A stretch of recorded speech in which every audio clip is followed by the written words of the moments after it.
On the cold morning of May 27th, 1541, the sun rose over London as it always did, pale and indifferent. But within the stone walls of the tower, something monstrous was about to unfold. They called it an execution. They called it justice. But what the handful of witnesses saw that day was neither. She was 67 years old, her hair the color of winter frost, her body worn thin by years in the damp, airless cells of the tower. Once, she had been Margaret Pole, Countess of Salisbury, governess to the king's own daughter, and one of the last living heirs of the royal Plantagenet bloodline. Now she was simply a condemned traitor, led to a scaffold that had been built for her alone. She walked with the slow dignity of a queen, even though she wore no crown. Her black gown whispered against the wooden boards as she approached the block, lips moving silently in prayer. The morning air bit at her skin. Every step was a farewell. In her mind, she knew what was to come, a single sharp blow, the momentary flash of steel, and then nothing. Death was meant to be clean, swift, almost merciful in its brutality. But mercy was not waiting for her on Tower Green. The executioner that day was no master of his craft. He lifted his axe, the crowd holding its breath. The blade fell and missed. The steel bit into her shoulder instead of her neck, tearing flesh and bone in a spray of blood. She screamed, a raw animal sound, and in that instant, instinct took over. She staggered to her feet, her hands slick with her own blood, and tried to flee. What followed was not the orderly ritual of a beheading, but a hunt.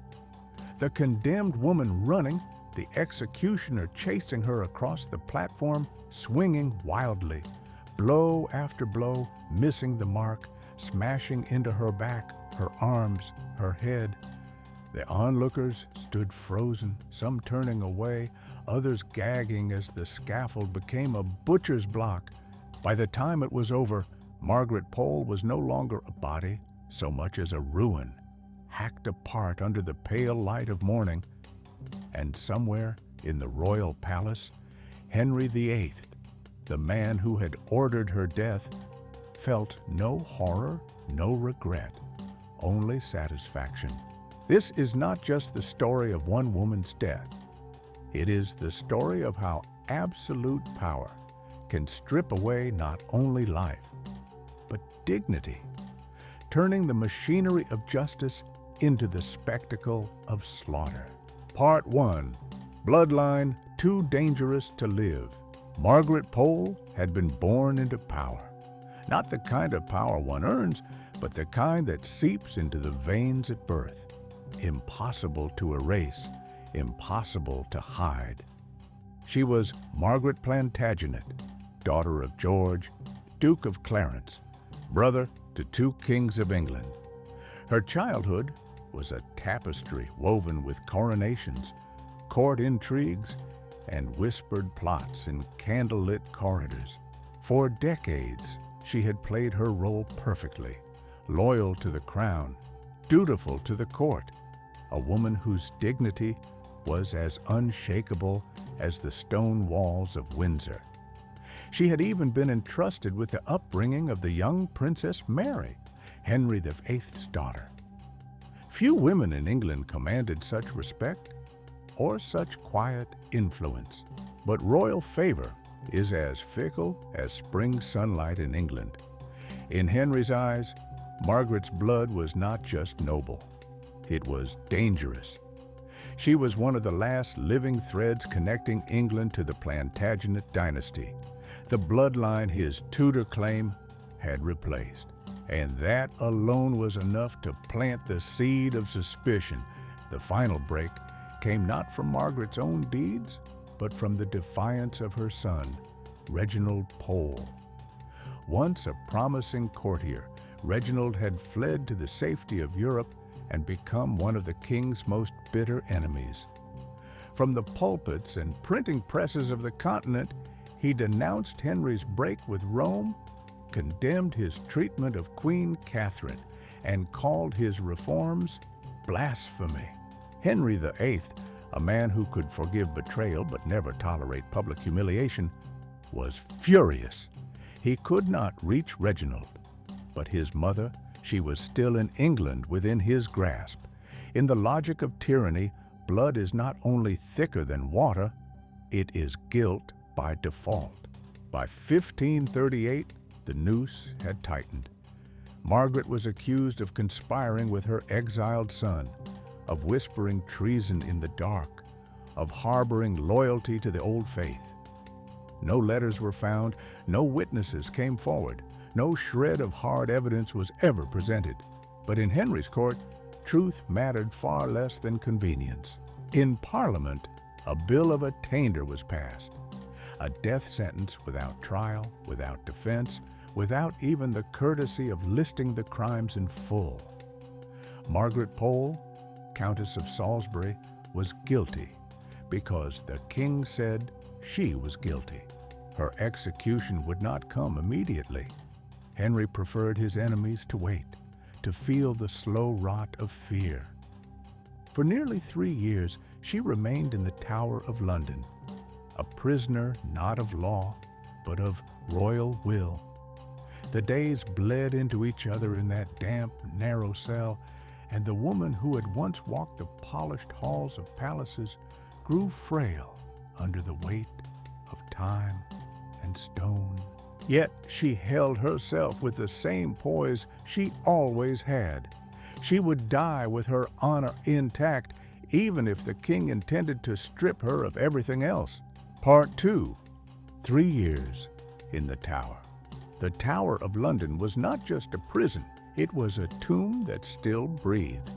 By the winter of 1538, Margaret Pole was locked inside its damp stone belly, a place where the air tasted of rust and centuries-old dust, where the silence was broken only by the slow drip of water and the distant cry of crows circling over Tower Hill.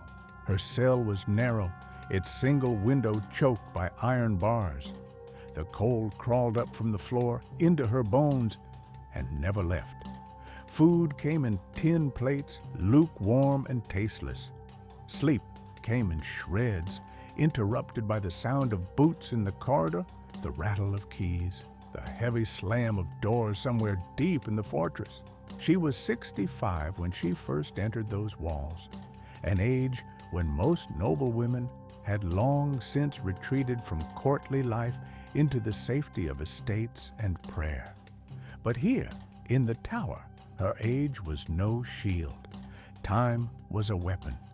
Every passing day was another turn of the screw, another reminder that her life hung on the whims of a king's temper. The interrogations came without warning. A door would crash open, and she'd be marched to a small bare chamber. Questions, always the same questions, spat at her across the table. What letters have you sent to your son? Who have you met with? What treason have you spoken? Her answers never changed. None, no one, nothing. But innocence is meaningless in a court ruled by paranoia. Every denial was twisted into proof of her guilt. Every moment of defiance was another nail in her coffin. Weeks blurred into months. Seasons changed, and she saw them only as different shades of light through the narrow slit of her window.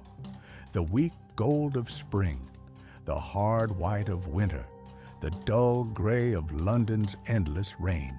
Some prisoners begged for mercy. Some cursed the king's name. Margaret did neither.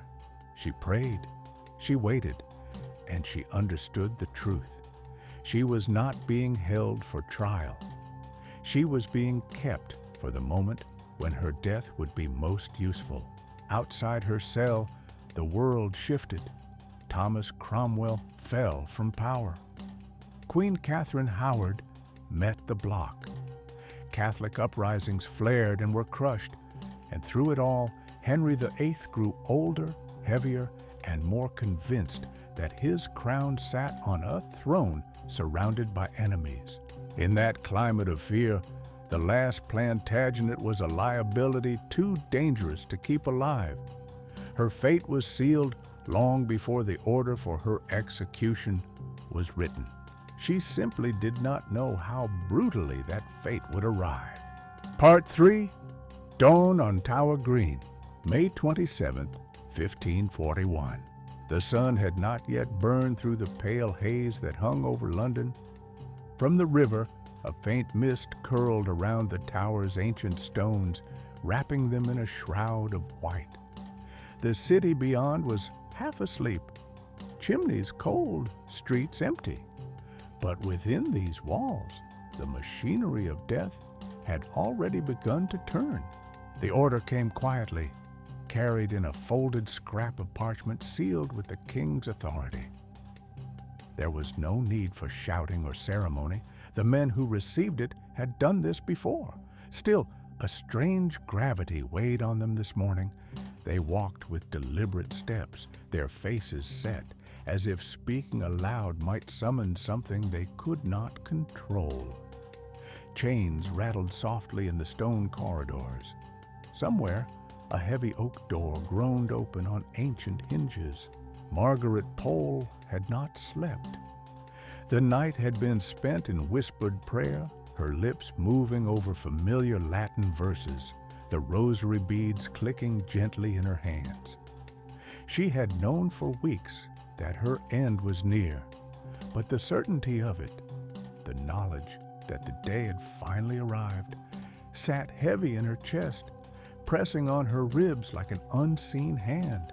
At 67, her body was a map of time's passage, stooped back, fragile bones, skin pale from years without sunlight. Yet her eyes, still bright, still unwavering, met the guards without flinching. She dressed herself in black, the color of mourning, though no one could say for whom she grieved more, herself or the justice that had died long before her. A plain white linen coif covered her head, its edge revealing strands of silver hair. Her fingers, thin but steady, closed around the rosary she had carried for decades. The wooden beads were worn smooth where her thumb had circled them again and again through joy, loss, and exile. The walk from her cell to Tower Green was short in distance, but each step felt ceremonial, almost sacred, a slow procession toward the end. The air smelled faintly of damp stone and river water. Around her, the tower loomed like a living thing, its walls steeped in the breath of centuries. Kings, queens, rebels, and innocents had all walked this same path, knowing what waited at its end. Tower Green was not the raucous theater of Tower Hill. Here, there were no roaring crowds, no jeers from the masses. It was a place of private endings, reserved for those whose blood was too noble to be spilled before common eyes. A scaffold of fresh-cut timber stood at the center, its pale boards clean and unmarked. For now, a small audience had gathered, 30, perhaps 40 souls, courtiers with unreadable expressions, tower warders with the stiffness of men forcing themselves to watch, royal officials who had been summoned, not invited. No one wanted to be here, but none dared be absent. The air was still, unnaturally so. It was the heavy, expectant quiet of a summer storm that has not yet broken. Margaret stepped onto the platform with surprising steadiness for a woman so frail. She turned to face the crowd, her voice carrying just enough to reach their ears without trembling. She declared her innocence. She commended her soul to God. She asked for prayers, not for her safety, but for her salvation. There was no pleading, no dramatics, She would not give Henry the spectacle of fear. At the center of the platform, the block waited, dark, polished by the weight of countless heads before hers. Beside it stood the executioner, a broad-shouldered man with restless eyes. His hands flexed on the haft of his axe. He was not the tower's regular headsman. That much was clear from his fidgeting. He had been brought in at the last moment, and the unease rolled off him like heat. Margaret knelt, her knees pressing into the rough boards.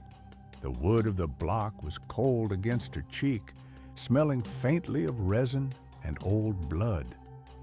She set her hands calmly at her sides, her breathing slow, even. Somewhere in the crowd, someone cleared their throat. The executioner shifted his stance, planted his feet, and gripped the axe with both hands. For a heartbeat, the world seemed to hold its breath, and then steel began to rise. Part 4. The scaffold turns into a slaughterhouse. The executioner's axe rose high, the morning light glinting off the steel. It should have been one clean stroke. A sharp crack of bone, a burst of blood, and then silence. That was the ritual. That was the mercy. But mercy did not come. The blade came down with brutal force and missed. Instead of severing the neck, the edge buried itself deep into Margaret Pole's shoulder, tearing through flesh and muscle in a spray of red. The scream that tore from her throat was not the dignified gasp of a noble woman meeting death. It was raw, primal, the sound of a body suddenly, violently betrayed by the world around it. In that instant, something ancient took over. Margaret, 67 years old, frail from years in the tower, moved. She lurched away from the block, her hands clawing at the air, blood soaking her gown. Her instinct was not to die with grace, but to live for even one more breath. Gasps erupted from the small crowd. No one moved to help her. The executioner, panicked, stumbled after her. He swung again, wide, clumsy. The blade struck her back this time, opening another wound, but still not finishing her. She staggered forward, slipping in her own blood, gripping the edge of the scaffold for balance. It became a chase, not an execution, a hunt. Margaret's black gown flared as she turned, her steps erratic, desperate. The executioner's boots pounded across the wooden boards. Each swing of the axe was more frenzied than the last, smashing into her arms, her ribs, her shoulders. The air filled with the dull, wet sound of steel meeting flesh, the sharp tang of blood heavy on every breath. Witnesses froze in place, their faces a mask of disbelief and horror. Some turned away, unable to watch. Others gagged. Even the hardened tower guards, men who had seen death 100 times, stood rooted to the spot. The blows kept coming. 8, 9, 10. No one was counting anymore. Each strike stole more of her strength, her movement slowing, her body collapsing into itself. The wooden boards of the scaffold were slick now, crimson pooling in the gaps. Finally, her knees gave way. She fell forward, arms outstretched, as if reaching for something just beyond her grasp. The executioner loomed over her, his chest heaving, his hands trembling. He lifted the axe one last time and brought it down hard. The silence that followed was almost worse than the noise. Margaret Pole lay still at last, not beheaded so much as butchered, her blood staining the pale timber and seeping into the earth beneath. In the crowd, no one spoke. The only sound was the soft creak of the scaffold in the morning wind. Somewhere beyond the tower's walls, London was waking to an ordinary day. But on Tower Green, The air was heavy with something that would never wash away. Part 5. Silence after the storm. When it was finally over, there was no applause, no shouting, no murmur of conversation to fill the void. The witnesses stood rooted in place, their faces pale, their eyes fixed on the ruin that had once been Margaret Pole. The silence was so deep, it seemed almost blasphemous to break it, as though even words would be defiled by what had just been done. The scaffold, moments ago, a structure of timber and nails, had transformed into something else entirely. A crime scene, a slaughterhouse floor, soaked through with the blood of the last Plantagenet. It pooled in the seams between the boards, trickled down the edges, and darkened the pale wood to a deep, ugly red. The tower's warders moved with the uneasy speed of men trying to erase a memory before it could take root. They lifted her remains not as one lifts a fallen noblewoman, but as one removes the carcass of an animal from a butcher's table. There was no shroud to cover her, no ceremonial cloth to honor her station. No bell tolled, no prayers were read.